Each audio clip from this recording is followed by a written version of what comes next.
Bienvenue. Je vais maintenant vous présenter certains documents disponibles sur le site Outils fiscaux autochtones.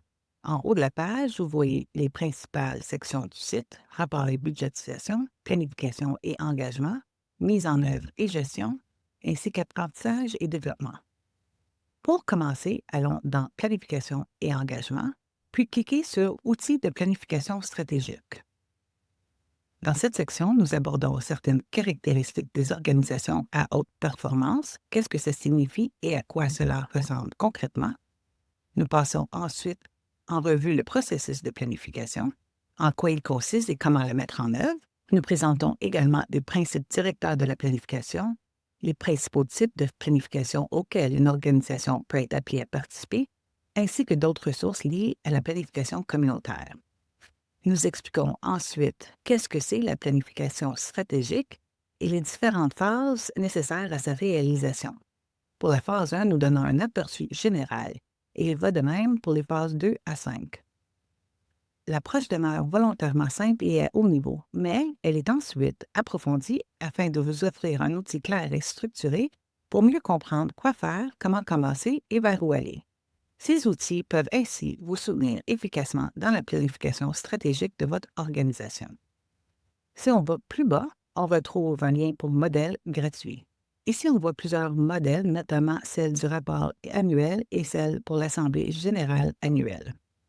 En poursuivant dans la section Rapport et budgétisation, vous verrez également Outils de l'énoncé financier. Ces outils sont aussi disponibles dans la section Modèle gratuit qu'on vient de voir. Ici, on retrouve plusieurs documents liés à l'audit. Si nous ouvrons le modèle de lettre de nomination de l'auditeur, vous remarquerez que les sections avec des parenthèses ou des X sont à personnaliser. Le reste du contenu est généralement standard. Ces modèles ont été mis à jour selon les pratiques actuelles, incluant les échéances pressantes de Service aux Autochtones Canada. Le même principe s'applique au modèle de lettre d'invitation à soumissionner. L'appel d'offres pour l'audit est une pratique exemplaire. Il est recommandé de procéder à un appel d'offres tous les 3 ans.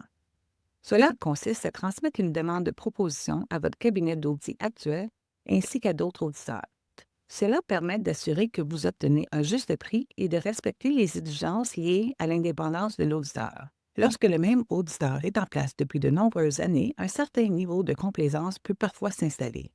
L'objectif est simplement de maintenir les meilleures pratiques, de favoriser la transparence et de s'assurer que toutes les parties demeurent responsables. Cela ne veut pas dire que vous ne pouvez pas continuer avec le même auditeur, mais tous les 3 ans, celui-ci devrait soumettre une nouvelle proposition.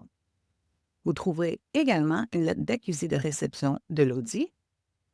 Cette lettre peut être transmise à SAC pour confirmer que l'audit a bien été reçu. Ensuite, vous trouverez un exemple de lettre de l'auditeur suite à la réalisation de l'audit. Cette lettre doit vous être remise par l'auditeur une fois l'audit complété.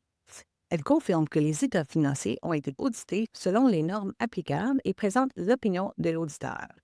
L'élément clé à rechercher est, à notre avis, les états financiers ci-joints donnent à tous les égards importants une image fidèle de la situation de la Première Nation. Dans certains cas, d'autres types d'opinions peuvent être émises et celles-ci devront alors être examinées plus attentivement. Finalement, vous trouverez aussi une modèle de lettre de mission de l'auditeur. Cette lettre confirme l'engagement des services de l'auditeur. Elle précise les responsabilités de chaque partie. Vous la signez pour confirmer l'acceptation de cette mission et vous la retournez à l'auditeur. Voilà, c'est ce que je souhaitais vous présenter concernant la planification stratégique et les documents d'audit disponibles sur le site. Merci et bonne journée.